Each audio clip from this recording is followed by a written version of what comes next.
son necesarias, dice Guastini, sine qua non, tienen que estar para hablar de constitucionalización del ordenamiento jurídico. Las otras 5 son contingentes, pueden o no estar, y de todas formas podríamos hablar de un cierto grado de constitucionalización. ¿Cuáles son?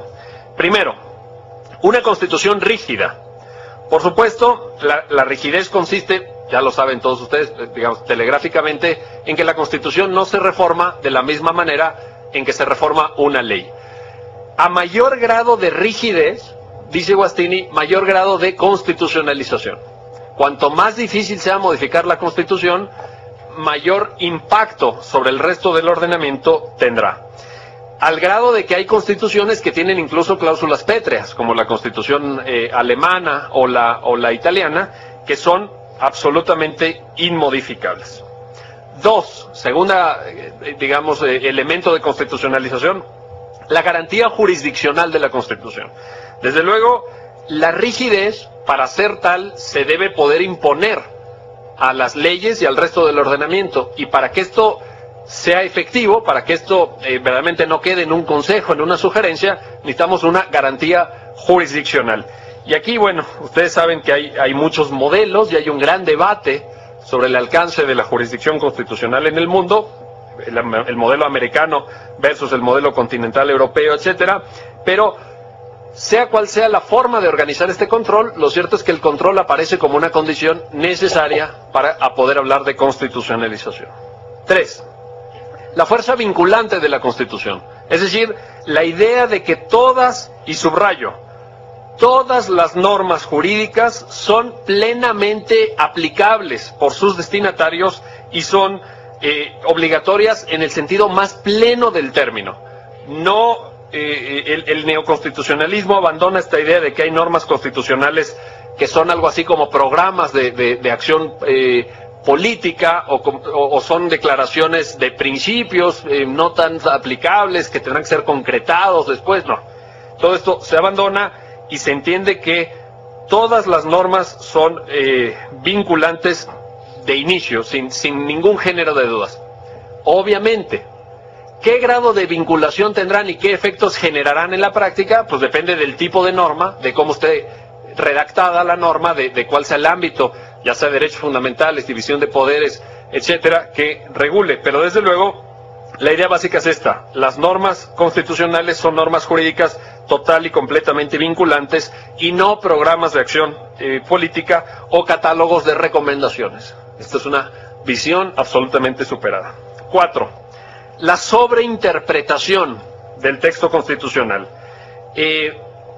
Esto significa que los intérpretes de la Constitución no se limitan a usar técnicas puramente textuales, puramente gramaticales, sino que usan argumentos, digamos, asímili o analógicos, etcétera, que les permiten extraer del texto constitucional, pues, a veces normas implícitas, idóneas para regular casi cualquier aspecto de la vida social y política, y que en esa medida condicionan de forma muy importante el contenido del resto del ordenamiento jurídico.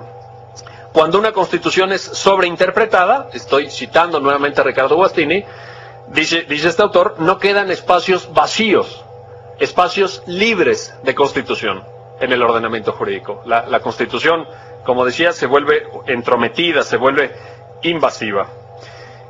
5.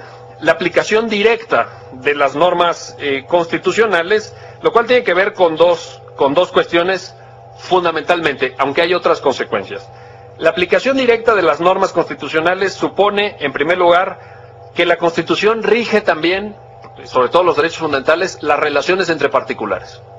Si esta vieja idea de que las normas de derechos fundamentales solo obligaban a las autoridades es superada en el modelo neoconstitucional, en Alemania, desde el caso Luth, en los años 50, ahora está cumpliendo 50 años la sentencia Luth precisamente, en alguna jurisprudencia incipiente en Argentina, los casos Siri y Cot y los desarrollos que posteriormente esto ha tenido.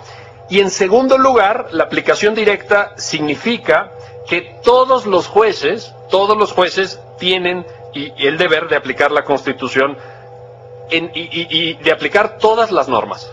No hay normas que estén como reenviadas al desarrollo legislativo posterior. No, todos los jueces pueden y deben aplicar todas las normas. 6. La interpretación conforme de las leyes a la Constitución.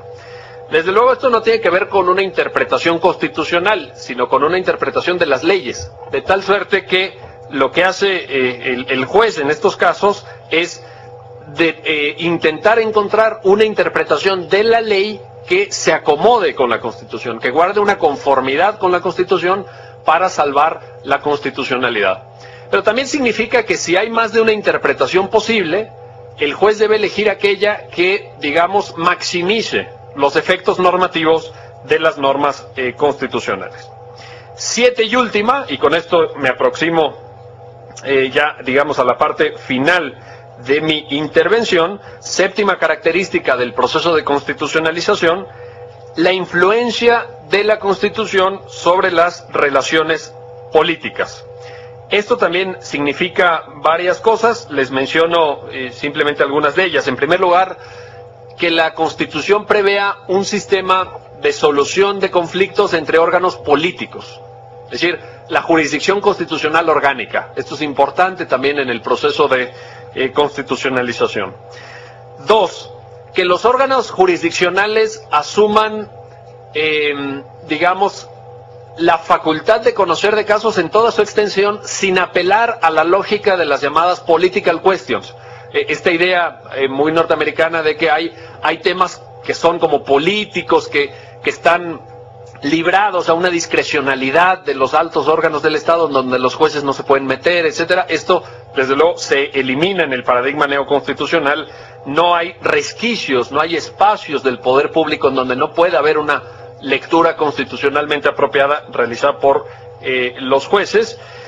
Y también supone esta 7ª característica que las normas constitucionales son utilizadas pues con cierta frecuencia en el debate público, que los actores políticos, los actores sociales debaten, deliberan, participan, tomando en cuenta la Constitución. La Constitución, que es un eje discursivo rector del debate público. Estas son pues las características de la constitucionalización y me parece que contribuyen, si ustedes ven los 3 primeros niveles de análisis y luego estas características, estas 7 características, me parece que permiten concluir que en efecto el neoconstitucionalismo es algo verdaderamente nuevo, que aporta ideas, que aporta explicaciones, que digamos soporta una serie de prácticas en el Estado constitucional que yo estimo como axiológicamente positivas, que hay que defender, que hay que estar apoyando estas prácticas, y en ese sentido, insisto, repito, es mucho más que una etiqueta vacía. Para terminar, simplemente 2 ideas.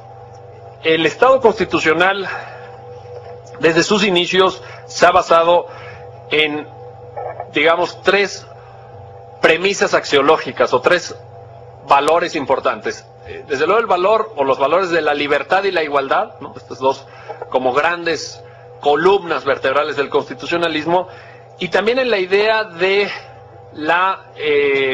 del límite a los poderes, la idea de los poderes limitados, que es consustancial al Estado constitucional. Si ustedes están de acuerdo en esto, si a ustedes les parece que esto tiene algún sentido y que vale la pena defenderlo, les diría que estén atentos a la vida del Estado constitucional en Colombia y en América Latina, por supuesto, porque está emergiendo, esto seguramente será objeto de debate aquí con mis queridos colegas, pero está emergiendo en América Latina un paradigma constitucional autoritario, un paradigma constitucional que, usando la Constitución, usufructuando la Constitución, en realidad está separándose cada vez de manera más importante de la democracia y de la idea de los límites al poder.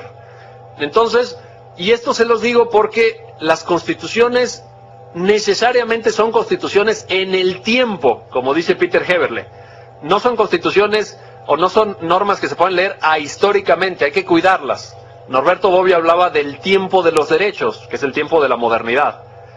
Pues también esta idea de Bobbio significa que si hay un tiempo de los derechos, que surge a finales del siglo XVIII, puede dejar de haberlo.